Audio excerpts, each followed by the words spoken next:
萧家、萧炎。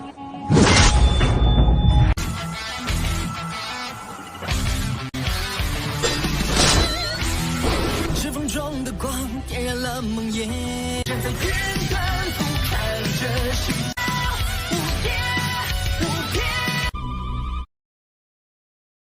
Selamat datang di channel hiburan netizen. Mari kita lanjutkan part berikutnya dari cerita novel Donghua Battle Through the Heavens. Ini hanyalah full spoiler.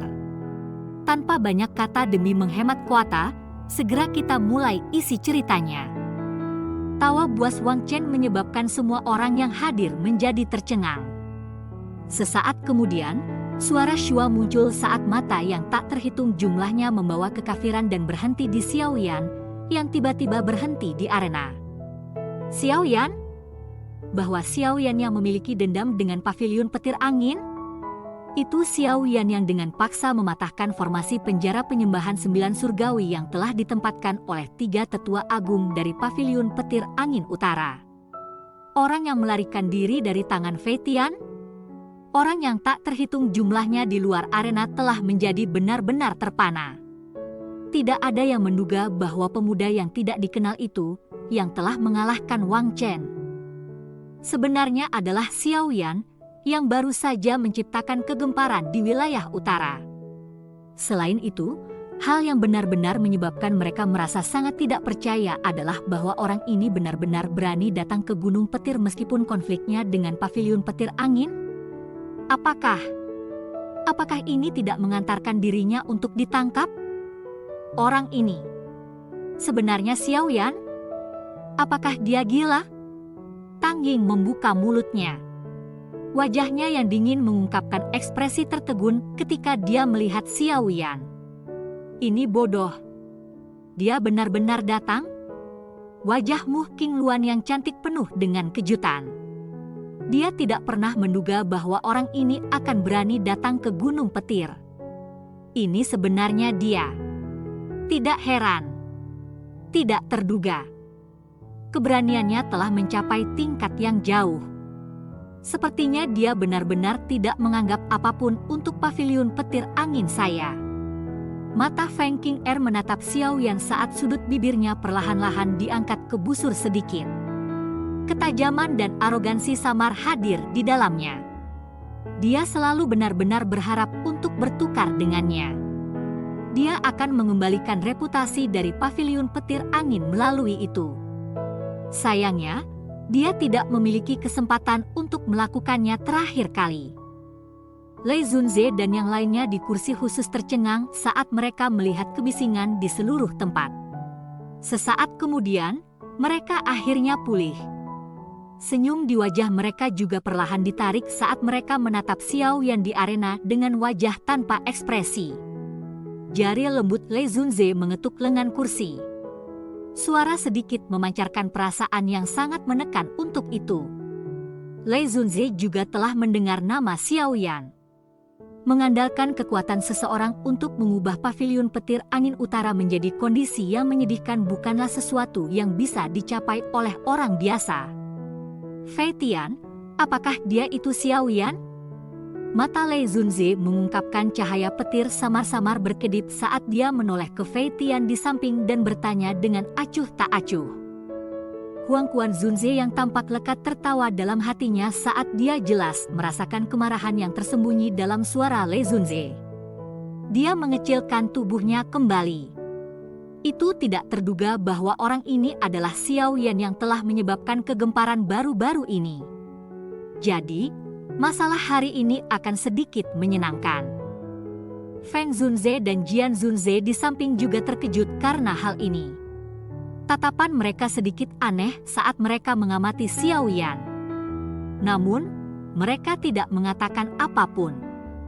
Ini adalah masalah dari pavilion petir angin, dan itu tidak pantas bagi mereka untuk mengatakan apapun. Fei Tian berjubah perak buru-buru bangun ketika mendengar kata-kata Lei Zunze. Pada saat ini, wajahnya menjadi sedikit jelek. Dia sudah dimarahi oleh Lei Zunze lebih dari sekali masalah dengan Xiaoyan.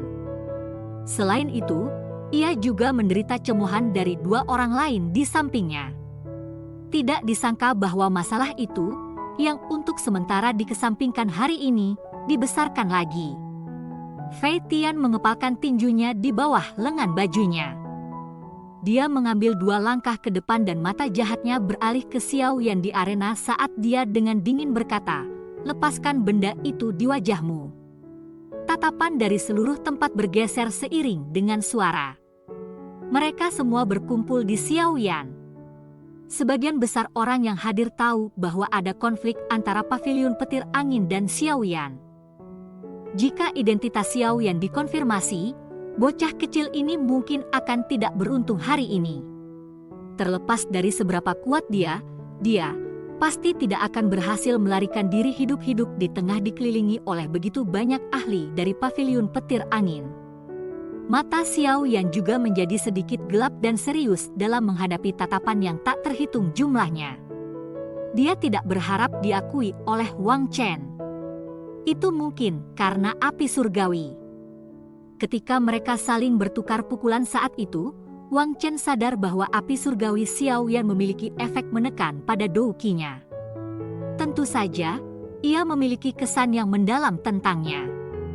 Mata Xiao Yan dingin saat mereka menyapu Wang Chen, yang tersenyum dengan cara biadab. Segera, tubuh bergegas. Lin Yan memegang tombak panjang di tangannya dan muncul di samping Xiao Yan dengan wajah serius. Akhirnya dia bertanya dengan suara yang dalam, "Apakah Anda ingin mengisi daya?" Xiao Yan sedikit menggelengkan kepalanya. Mengingat kekuatan mereka berdua, kemungkinan mereka berhasil melarikan diri sangat rendah jika mereka dengan paksa mencoba untuk keluar. "Serahkan saja padaku." Xiao Yan melambaikan tangannya dan perlahan mengangkat kepalanya. Dia segera tertawa dengan suara dingin saat tangannya meraih wajahnya. Item yang terbuat dari kulit jatuh darinya, mengungkapkan wajah asli Xiao Yan. Karena dia sudah tidak bisa bersembunyi, secara alami tidak perlu menyembunyikan wajahnya lagi. "Mengapa?" "Kepala Paviliun Fei Tian, apakah Anda berencana menyerang saya lagi hari ini?" Wajah Fei Tian menjadi gelap dan dingin ketika dia melihat wajah Xiao Yan yang telah tertanam dalam ingatannya. Tenggorokannya memekakkan tawa marah saat tubuhnya bergerak. Guntur bergemuruh di atas tempat itu dan sosoknya tiba-tiba menghilang. Ekspresi Xiao Yan berubah ketika ia melihat tubuh Fei Tian menghilang. Dia mengirim Lin Yan kembali saat cahaya petir berkedip di kakinya. Tubuhnya sedikit bergetar. Tubuh Xiao Yan baru saja gemetar ketika Fei Tian muncul di belakangnya dengan cara seperti hantu. Tangan cakarnya, yang ditutupi oleh petir, menembus dada Xiao Yan. Namun, sangat disayangkan bahwa tidak sedikit darah segar muncul. Bayangan? Tangan Fei Tian bergetar dan bayangan itu hancur. Dia perlahan berbalik, dan matanya dengan dingin mendarat Xiao Yan tergantung di tempat beberapa puluh meter di atas tanah. Dia dengan dingin tertawa, "Hanya beberapa bulan sejak saya terakhir melihat Anda, tetapi kekuatan Anda telah meningkat. Tidak heran kamu sangat arogan. Paviliun petir angin hanya biasa-biasa saja." Ini menghususkan pada orang tua yang menindas yang lebih muda dan menggunakan keuntungan numeriknya untuk menindas orang lain. Tatapan Xiao Yan sedingin es saat dia menatap Fei Tian. Sesaat kemudian, dia tiba-tiba tertawa. Matanya terangkat saat dia melihat Lei Zunze tanpa ekspresi di kursi khusus. Dia mengejek. Jika Lei Zunze benar-benar merasa bahwa diri kecil ini memiliki permusuhan besar dengan paviliun petir angin, mengapa Anda tidak bertindak sendiri? Dengan kekuatan Douzun Anda, si kecil saya pasti tidak akan mampu bertahan satu pertukaran dari Anda. Mengapa Anda harus membuatnya begitu merepotkan? Kata-kata Xiao Yan segera membangkitkan kegemparan di stadion. Cukup banyak orang bertanya-tanya apakah Xiao Yan telah mengetuk kepalanya terhadap sesuatu. Dia berani memprovokasi Lei Zunze saat ini? Namun, beberapa individu yang lebih cerdas mengeluarkan pujian tenang di dalam hati mereka setelah tertegun. Status apa yang dimiliki Lei Zunze? Seorang elit Douzun, sebuah eksistensi yang seperti raksasa di wilayah dataran tengah. Statusnya memiliki celah besar dengan Xiao Yan yang sulit diukur. Ini adalah kasus terlepas dari apakah itu dalam hal reputasi atau kemampuan. Setelah Xiao Yan mengucapkan kata-kata itu, Lei Zunze tidak akan berani secara pribadi menyerang Xiao Yan hari ini kecuali dia ingin mendapatkan reputasi membuli seseorang yang lebih muda hanya karena dia lebih tua. Dengan kata lain, kata-kata Xiao Yan telah membantu memecah gemuruh yang benar-benar berbahaya. Dengan kekuatannya saat ini, selain menghadapi seorang elit Douzun, dia masih akan memiliki kemampuan untuk melarikan diri bahkan melawan seorang ahli seperti Fei Tian. Bocah ini benar-benar licik. Jian Zunze dengan lembut tertawa sebelum melirik Lei Zunze di samping, yang tetap tanpa ekspresi.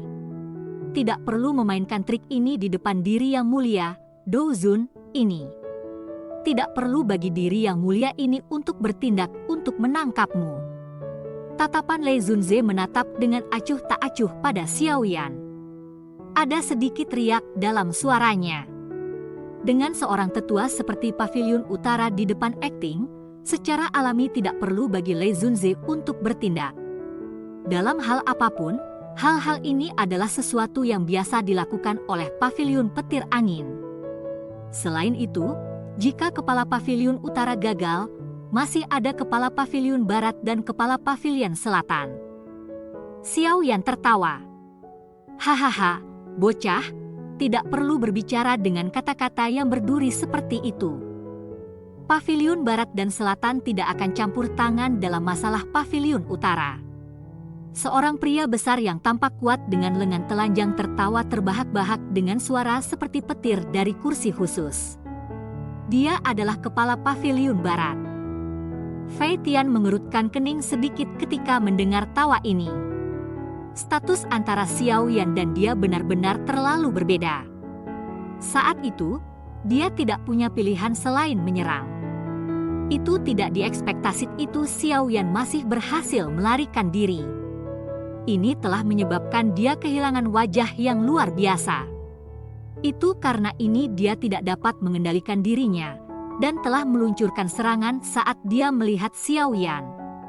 Namun, dia merasa sulit untuk membuat keputusan tentang apa yang harus dia lakukan setelah dia menemukan kembali alasannya. Jika dia benar-benar bertindak ketika yang lain tidak, dia pasti akan berakhir dengan reputasi membuli yang lemah. Paviliun Petir Angin bukanlah paviliun musim semi kuning. Ia tidak menginginkan reputasi seperti itu. Namun, jika dia tidak menyerang pada saat ini, para ahli lain dari generasi yang sama dalam Paviliun Petir Angin pasti tidak akan mengambil inisiatif untuk campur tangan kecuali Lei Zunze memberi perintah. Jadi, memilih apakah akan menyerang atau tidak adalah sakit kepala baginya. Fei Tian berjuang untuk sesaat di dalam hatinya sebelum ekspresi kejam akhirnya melintas di wajahnya. Xiao Yan ini telah menyebabkan Paviliun Petir Angin Utara miliknya kehilangan reputasinya. Dia pasti tidak akan membiarkan Xiao Yan pergi hari ini. Setelah Fei Tian mengambil keputusan di dalam hatinya, kekuatan yang agung dan menakutkan perlahan-lahan terbangun dari dalam tubuhnya. Di bawah atraksi aura yang menakutkan ini, lapisan awan di langit yang jauh memancarkan suara gemuruh. Petir perak berkelap-kelip di dalam mereka saat suara petir terdengar. Mata Xiao Yan tenggelam ketika dia melihat ini. Dia tidak berharap orang tua ini bersedia berakhir dengan reputasi buruk dengan bersikeras menyerangnya. Xiao Yan, lari! Lin Yan buru-buru berteriak dari dalam arena. Kekuatan Fei Tian benar-benar terlalu menakutkan.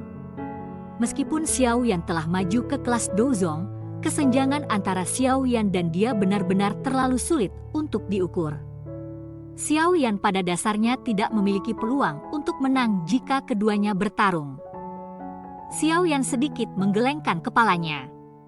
Tempat ini adalah Gunung Petir, markas besar Paviliun Petir Angin. Lebih mudah diucapkan daripada dilakukan ketika harus melarikan diri. Hanya dengan melakukan pertarungan yang berisiko, dia akan memiliki kesempatan untuk hidup. Bahkan, mata Xiao Yan terangkat saat dia melihat ke kejauhan. Akhirnya, mereka berhenti di Feng Zunze yang berjubah hijau, yang tampak sangat bebas dan mudah di kursi khusus. Apakah orang ini orang yang dapat dipercaya seperti yang disebutkan gurunya? Xiao Yan secara alami tidak akan mengumumkan nama Yao Lao di depan umum. Segera, dia menghirup nafas dalam-dalam, menangkupkan kedua tangannya, dan berkata dengan suara yang dalam, "Feng Zunze, diri kecil ini mengharapkan Anda untuk melihat sesuatu." Feng Zunze terkejut ketika dia melihat Xiao Yan tiba-tiba berbicara dengannya. Dia segera tersenyum dan berkata, "Anak kecil, masalah ini adalah antara Anda dan Paviliun Petir Angin, dan sepertinya itu tidak berhubungan dengan diri saya yang terhormat, Do Zun." Feng Zunze tidak mengenal Xiao Yan. Tentu dia tidak akan menyinggung Paviliun Petir Angin untuk Xiao Yan setelah baru saja bertemu dengannya untuk pertama kalinya. Ini adalah kasus bahkan jika Feng Zunze tidak takut dengan Paviliun Petir Angin. Xiao Yan menyeringai. Dia melepas cincin hitam kuno yang ditinggalkan Yao Lao dari jarinya. Setelah itu, dia melemparkannya ke Feng Zunze. Jika dia memang seperti yang digambarkan Yao Lao dan layak untuk dipercaya sepenuhnya, tindakan Feng Zunze selanjutnya harus membuktikan sesuatu. Tentu saja, jika hasilnya berbeda dari apa yang Xiao Yan bayangkan, Xiao Yan masih akan menyelesaikan masalah masa depan sendiri. Feng Zunze merajut alisnya dan melihat benda hitam gelap yang terbang di atasnya. Di bawah tatapan yang tak terhitung jumlahnya, Feng Zunze meraih barang itu dengan tangannya. Setelah itu, dia perlahan membuka tangannya. Cincin gelap hitam yang luar biasa akrab tergeletak di dalamnya. Senyum samar di wajah Feng Zunze perlahan menegang saat matanya melihat cincin hitam. Pada saat yang sama, itu tampak seolah-olah seluruh stadion telah berhenti. Pada saat ini, tubuh Feng Zunze sepertinya berubah menjadi patung. Matanya tampak kusam saat dia menatap cincin itu dengan mendalam dengan jejak spiritual yang dalam. Badai yang menakutkan bersiul dan terbentuk di atas kepalanya. Meskipun dia tidak mengucapkan sepatah kata pun, semua orang tahu bahwa Feng Zunze saat ini merasakan kegelisahan di dalam hatinya yang tidak bisa bersembunyi. Setelah beberapa saat, tubuh Feng Zunze berangsur-angsur rileks di depan sejumlah tatapan yang tercengang. Tangannya memegang cincin itu dengan erat saat dia bersandar di sandaran punggungnya. Kedua matanya secara berangsur-angsur tertutup dan suara lembut yang membawa nada yang tidak mengandung argumen perlahan-lahan dipancarkan. Tidak seorang pun diizinkan untuk menyentuh orang ini. Cerita pun bersambung ke episode selanjutnya. Jangan lupa di like, komen, subscribe dan share-nya ya, biar tambah semangat dan konsisten, dan dapat membantu meningkatkan kultivasi Xiao Yan. Terima kasih.